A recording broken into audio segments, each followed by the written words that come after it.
Matahari pukul 1 siang di jalur lintas provinsi itu seolah berada tepat 1 jengkal di atas kepala.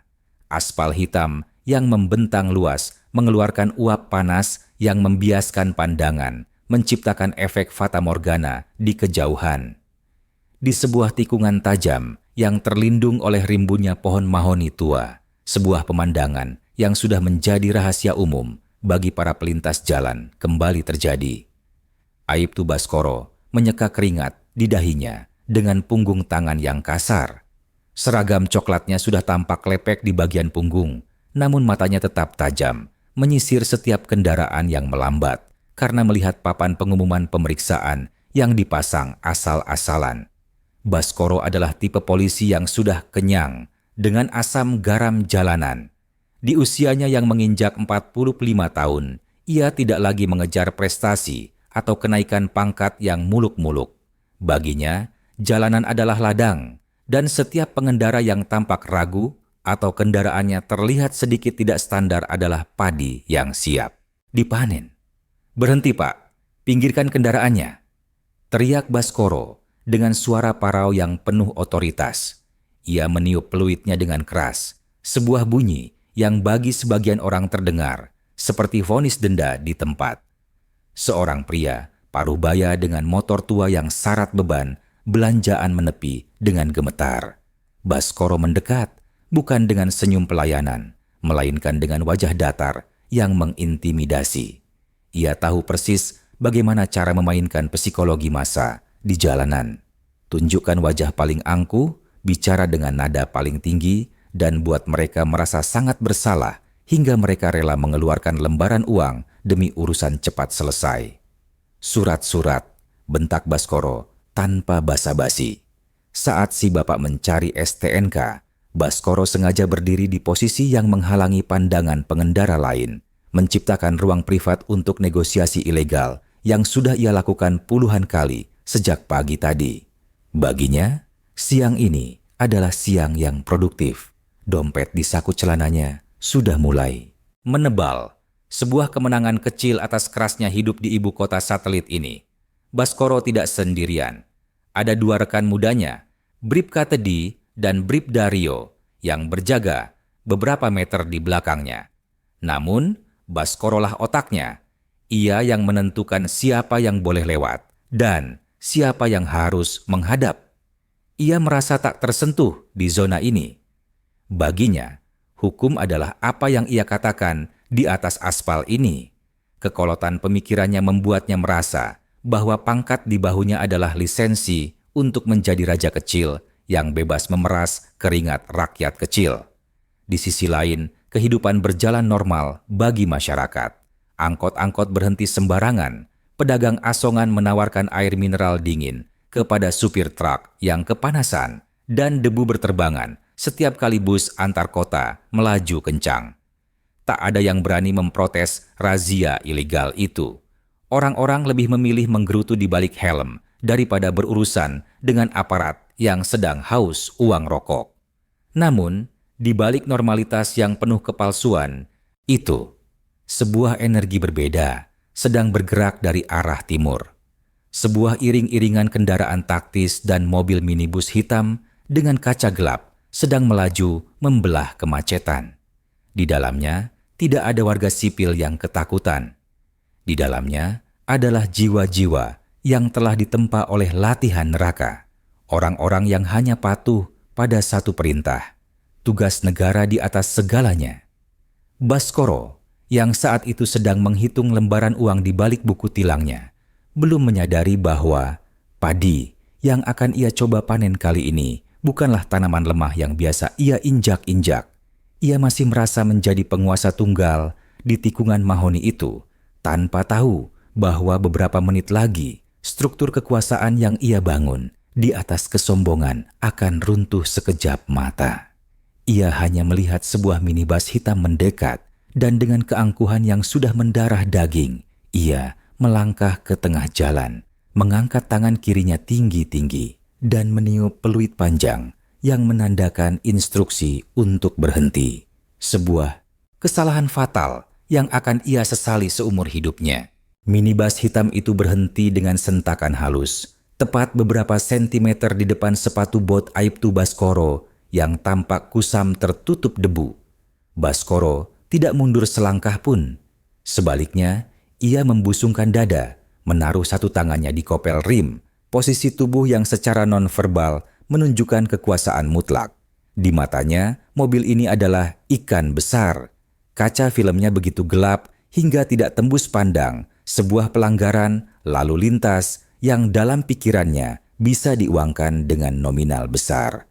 Baskoro mengetuk kaca jendela pengemudi dengan kasar menggunakan ujung tongkat pengaturnya.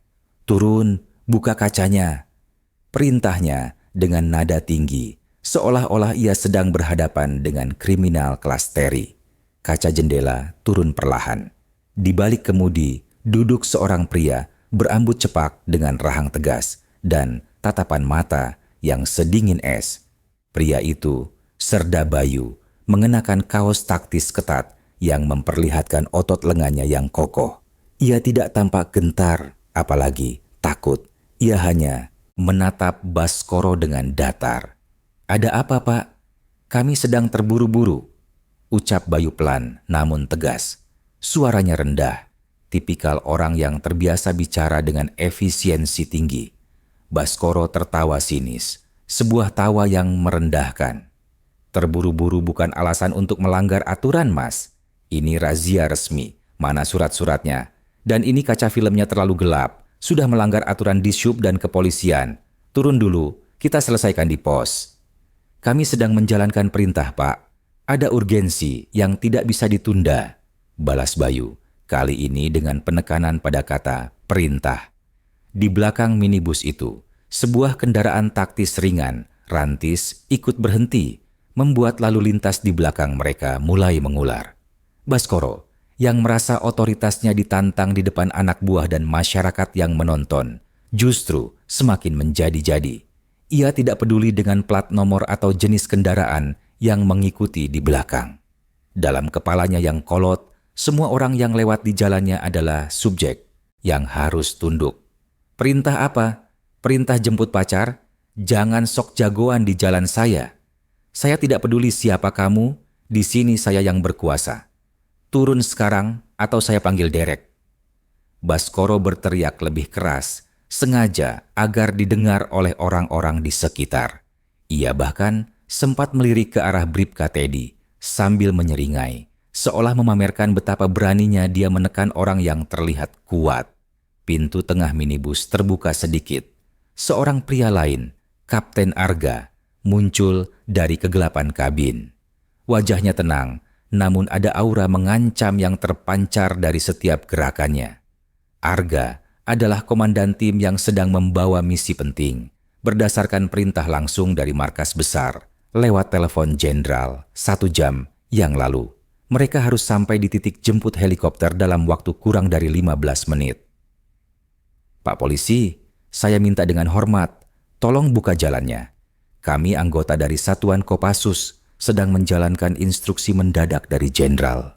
Ini masalah keamanan nasional," kata Arga dengan suara yang sangat terkontrol. Ia berusaha menjaga profesionalitas antar instansi, meski hatinya mulai mendidih melihat tingkah laku polisi di depannya. Baskoro justru mencibir. Ia sudah sering mendengar orang mengaku-ngaku anggota atau keluarga jenderal demi lolos tilang. Baginya, ini hanyalah gertakan, sambal. "Halah, Kopassus atau bukan, kalau di jalan umum ya ikut aturan saya. Mana surat tugasnya? Kalau tidak ada, jangan harap bisa lewat. Kamu kira saya bodoh bisa ditakut-takuti pakai nama jenderal?"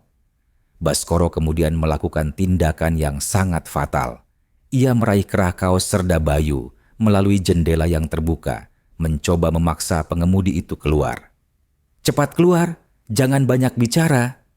Suasana seketika berubah mencekam. Udara yang panas seolah membeku. Di dalam minibus, 3 anggota tim lainnya yang memegang senjata laras panjang sudah saling lirik. Mereka melihat komandan mereka, Kapten Arga, yang rahangnya mulai mengeras. Penghinaan terhadap satuan dan gangguan terhadap misi negara adalah garis merah yang tidak boleh dilintasi oleh siapapun, termasuk oknum polisi yang merasa dirinya Tuhan di jalan raya. Lepaskan tangan Anda dari anggota saya, desis Kapten Arga. Nadanya bukan lagi permintaan, melainkan peringatan terakhir sebelum badai menerjang. Baskoro yang sudah dibutakan oleh keangkuhan dan rasa haus akan uang sogokan, justru mempererat cengkramannya. Kalau saya tidak mau, kamu mau apa? Hah? Inilah titik di mana normalitas berakhir dan ancaman berubah menjadi aksi nyata. Detik itu, waktu seolah berjalan melambat. Aibtu Baskoro masih memegang kerah Serda Bayu dengan wajah merah padam.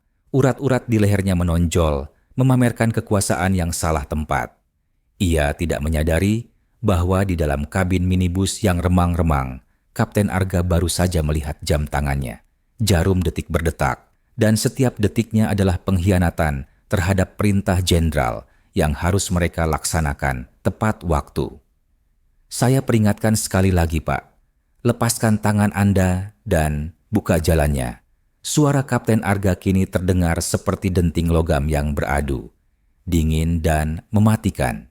Baskoro yang sudah terbiasa menindas supir truk dan pengendara motor yang pasrah malah membalas dengan tindakan yang lebih provokatif. Ia melepaskan kerah Bayu, tapi kemudian dengan kasar menggebrak kap mesin mobil dengan tongkatnya. Brak! Bunyi dentuman itu menggema di tengah kerumunan warga yang mulai menonton dari kejauhan. "Kamu mengancam saya? Di wilayah saya?" teriak Baskoro. Ia berpaling ke arah anak buahnya, Bribka Teddy. "Ted, ambil gembok roda. Mobil ini tidak boleh jalan sampai komandannya datang sujud di depan saya." Itu adalah kalimat terakhir yang diucapkan Baskoro dalam posisi berdiri tegak. Kapten Arga memberikan kode kecil dengan jempolnya. Dalam hitungan sepersekian detik, pintu minibus terbuka dengan sentakan keras. Serda Bayu yang sejak tadi menahan geram melompat keluar dengan gerakan yang saking cepatnya hampir tak terlihat oleh mata orang awam. Sebelum Baskoro sempat mengangkat tongkatnya lagi, sebuah tendangan melingkar yang presisi menghantam pergelangan tangannya. Tongkat polisi itu terpental jauh, jatuh berdenting di aspal. "Apa-apaan ini?" Baskoro mencoba berteriak, tapi suaranya tertahan di tenggorokan. Sebuah tangan kekar sekeras baja mencengkeram leher seragamnya dan memutar tubuhnya hingga ia menghadap langsung ke arah Kapten Arga yang kini sudah berdiri di aspal.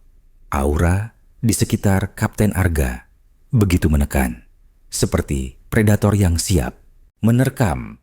Warga yang menonton serentak terdiam.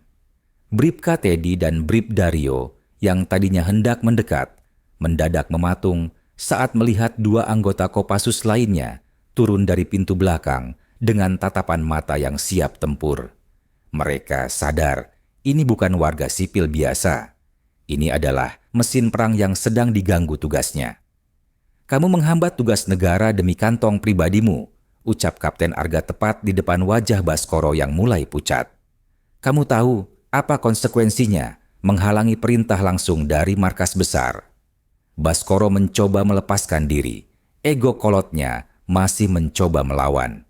"Lepas, saya polisi. Saya punya hak melakukan razia."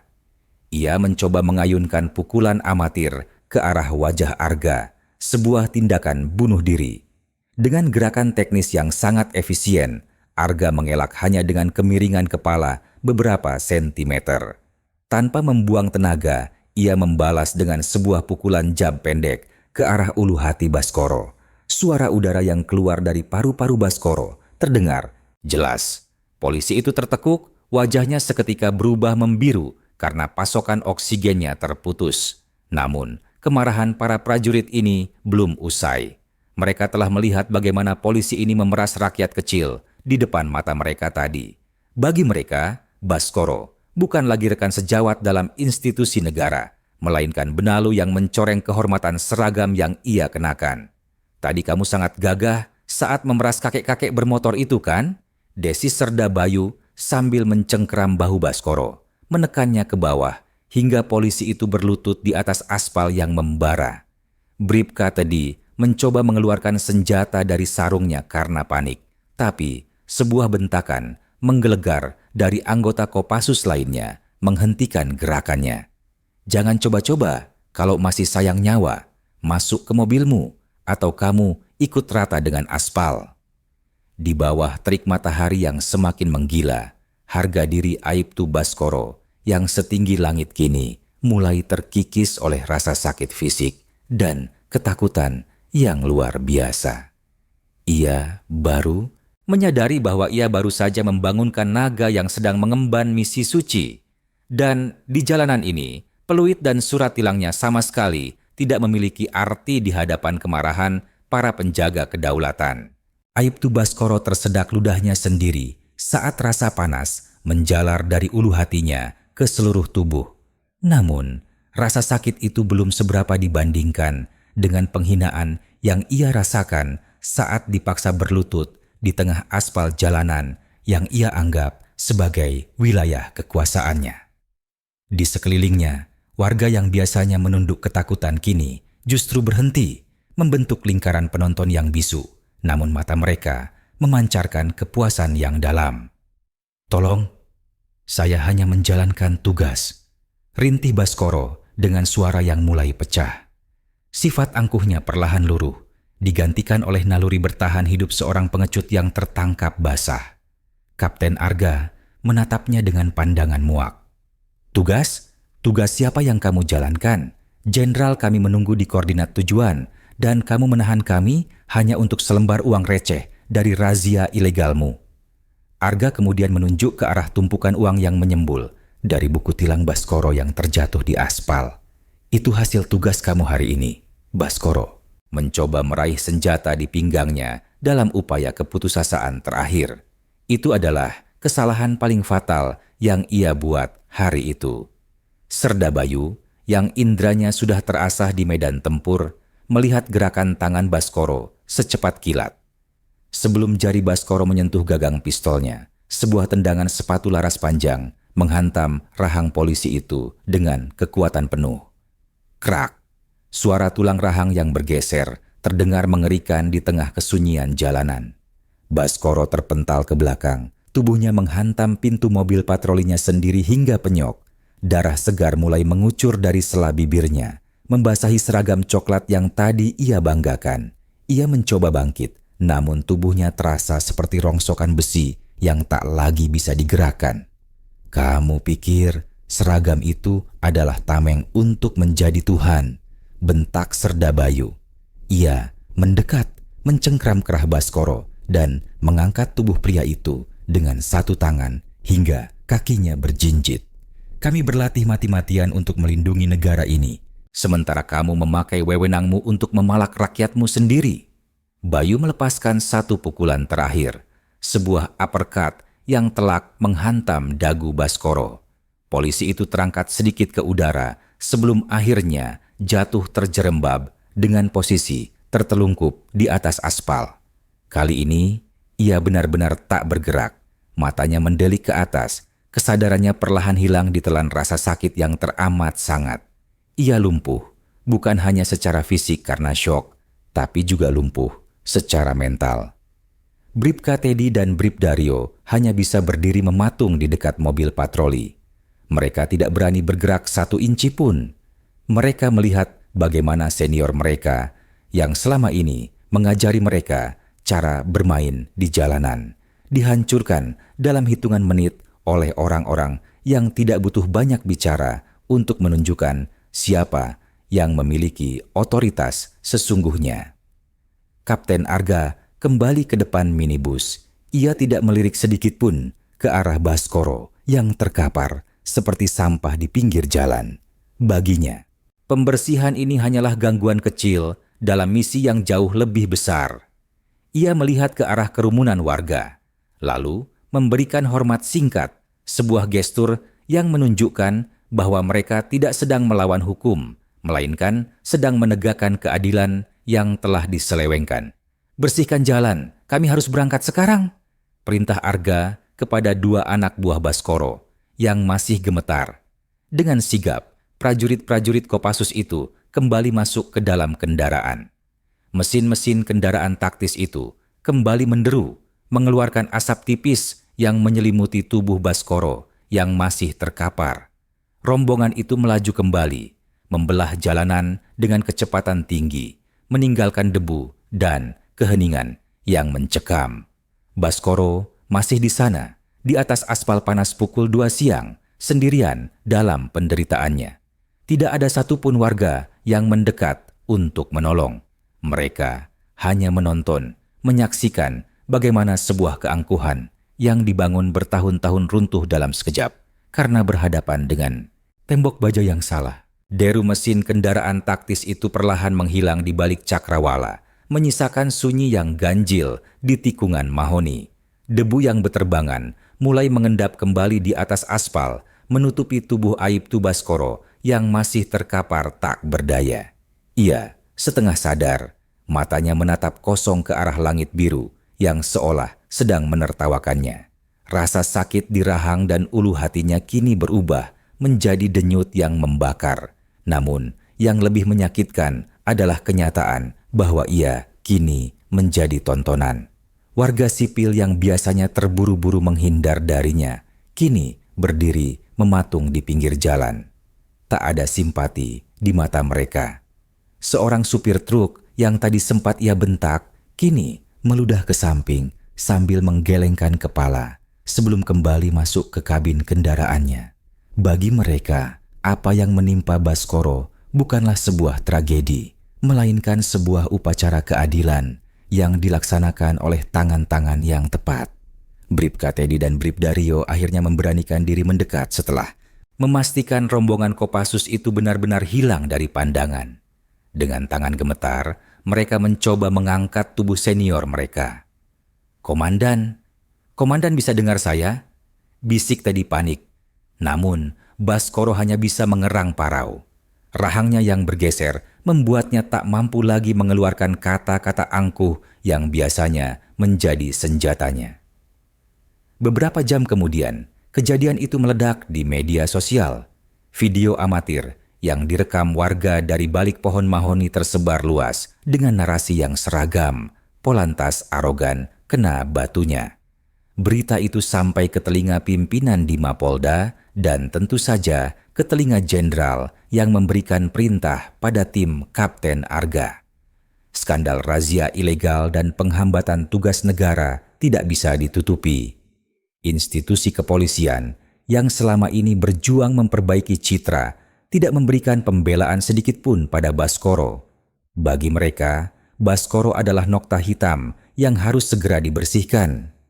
1 minggu setelah kejadian itu, Baskoro terbangun di bangsal, rumah sakit dengan penyangga leher dan kawat yang membebat rahangnya. Namun, berita yang diterimanya dari rekan sejawat lebih menyakitkan. Dari luka fisiknya, ia dicopot dari jabatannya, menjalani sidang kode etik, dan menghadapi pemberhentian tidak dengan hormat PPDH. Seluruh uang pungli yang ia kumpulkan selama bertahun-tahun habis dalam sekejap untuk biaya pengobatan dan urusan hukum yang tak berujung.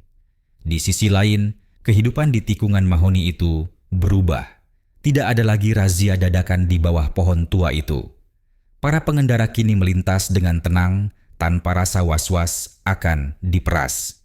Masyarakat belajar satu hal, bahwa seragam bukanlah lisensi untuk menjadi tiran, dan keadilan memiliki caranya sendiri untuk menemukan jalannya. Terkadang melalui kepalan tangan mereka yang benar-benar berbakti pada negara. Kapten Arga dan timnya tidak pernah secara resmi dijatuhi sanksi. Bagi mereka, peristiwa di jalan raya itu hanyalah debu kecil dalam misi besar melindungi kedaulatan. Mereka tetap menjadi bayang-bayang yang menjaga negara, jauh dari sorot kamera dan pujian publik. Namun, bagi setiap polisi yang pernah mendengar kisah tragedi tikungan mahoni, nama Kopassus menjadi pengingat abadi bahwa di atas langit masih ada langit, dan di atas wewenang ada kehormatan yang tidak boleh dikhianati.